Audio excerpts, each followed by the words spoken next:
नमस्कार दोस्तों, आप सभी का स्वागत है वर्ल्ड न्यूज नेटवर्क में। तो दोस्तों, फिर से नासा के द्वारा चंद्रमा को जानने के लिए एक मिशन लॉन्च किया गया है जिसे आर्टेमिस 1 मिशन कहा जा रहा है। और यह मिशन खास है क्योंकि नासा के इस मिशन में रॉकेट के जरिए चंद्रमा पर ओरियन स्पेस से भेजा जा रहा है और बताया जा रहा है कि यह स्पेसशिप 42 दिन में चंद्रमा की यात्रा करके वापस भी आ जाएगा।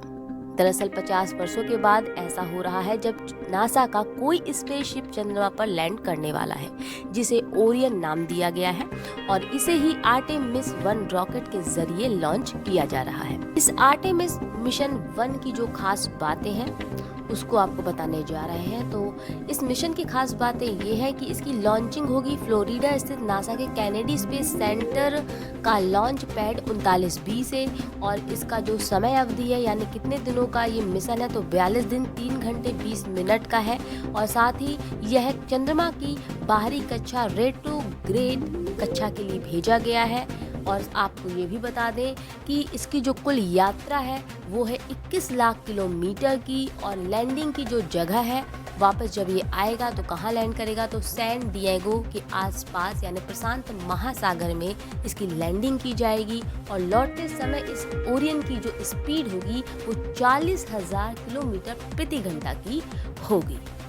तो दोस्तों, इस मिशन में ओरियन स्पेसशिप, जो कि दुनिया के सबसे ताकतवर और बड़े रॉकेट के रूप में जाना जाता है, तो उसके ऊपर के हिस्से में ये स्पेसशिप रहेगा।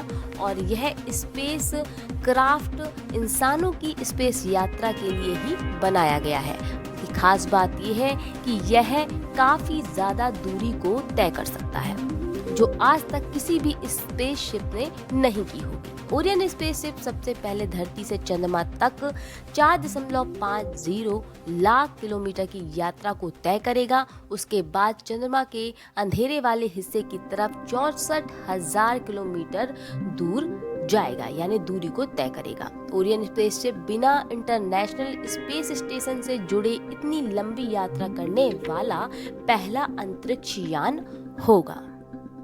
तो आखिर आर्टेमिस 1 मिशन को इतनी ज्यादा महत्वता क्यों दी जा रही है, इसके पीछे की वजह क्या है, तो आपको बता दें कि इसे भविष्य की एक उपलब्धि के तौर पर देखा जा रहा है कि यानी कि ये जो मिशन है, ये जो टेस्ट हो रहा है आर्टेमिस 1 मिशन, इसे एक टेस्ट के तौर पर किया जा रहा है। अगर ये सक्सेस होता है, अगर ये सफल होता है, तो इस पे ही डिपेंड करता है कि चंद्रमा पर एस्ट्रोनॉट को भेजा जाएगा कि नहीं भेजा जाएगा। यानी कि अगर ये मिशन सफल होता है तो आगे आने वाले सालों में यानी कि 2025 में आर्टेमिस मिशन की तरह पहली बार चंद्रमा पर एस्ट्रोनॉट को भेजा जाएगा।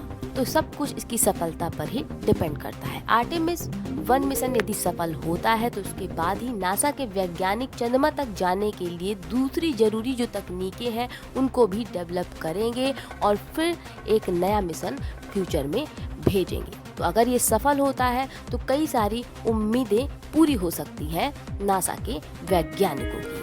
दोस्तों, नासा का आर्टेमिस 1 रॉकेट चंद्रमा के लिए उड़ान भर चुका है। ये नासा का तीसरा प्रयास है दुनिया के सबसे बड़े रॉकेट को लॉन्च करने का। अगर हम हिस्ट्री ऑफ मून एक्सप्लोरेशन देखें या फिर चंद्रमा पर अब तक जो भी रिसर्च हुआ है, इतिहास देखें, तो वर्ष 1959 में सोवियत संघ का मानव रहित लूना 1 और लूना 2 चंद्रमा पर जाने वाला पहला रोवर बना था। अमेरिका ने 1961 की शुरुआत से ही लोगों को अंतरिक्ष में भेजने का अपना प्रयास शुरू कर दिया था।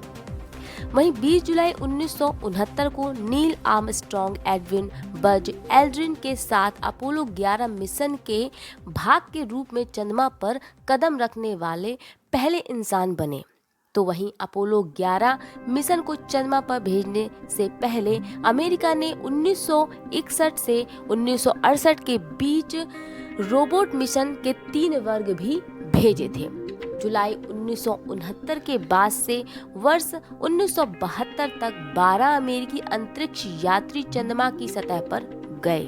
तो 1990 के दशक में अमेरिका ने रोबोटिक मिशन क्लेमेंटाइन और लूनर प्रोस्पेक्टर के साथ चंद्र खोज फिर से शुरू की।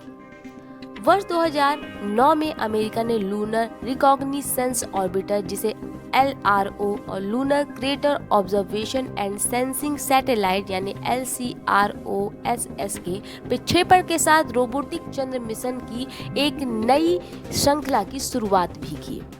और अब बारी थी नासा के आर्टेमिस मिशन की, यानी कि नासा ने 2011 में आर्टेमिस मिशन की शुरुआत की थी।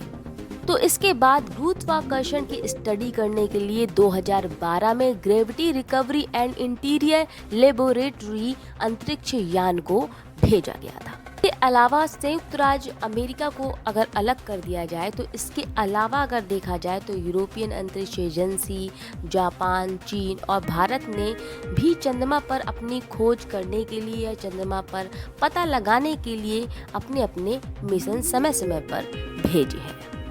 तो वहीं भारत के द्वारा भी चंद्रमा को जानने के लिए प्रयास किए गए हैं। मिशन लॉन्च किए गए चंद्रयान 1 और चंद्रयान 2। अब चंद्रयान 3 को भी लॉन्च किया जाएगा। अगर बात कर लें तो चंद्रयान 3 मिशन और आदित्य L1 साल 2023 के पहले क्वार्टर में लॉन्च किए जाएंगे।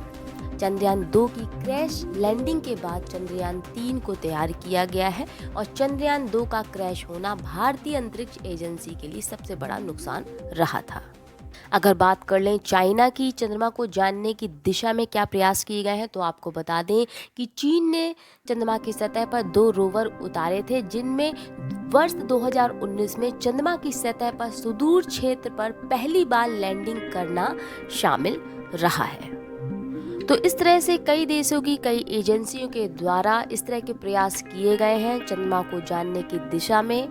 दोस्तों, ये थी पूरी बात कि चंद्रमा के अन्वेषण पर अब तक कितने प्रयास किए गए हैं, यानी कि मून एक्सप्लोरेशन एफर्ट्स अब तक कितने किए गए हैं चंद्रमा पर, उसको लेकर एक छोटी सी खबर थी जो आप तक शेयर की गई है। फिलहाल इस खबर में इतना ही। फिर मिलेंगे नई खबरें नई रिसर्च के साथ। अब इजाजत दें। नमस्कार।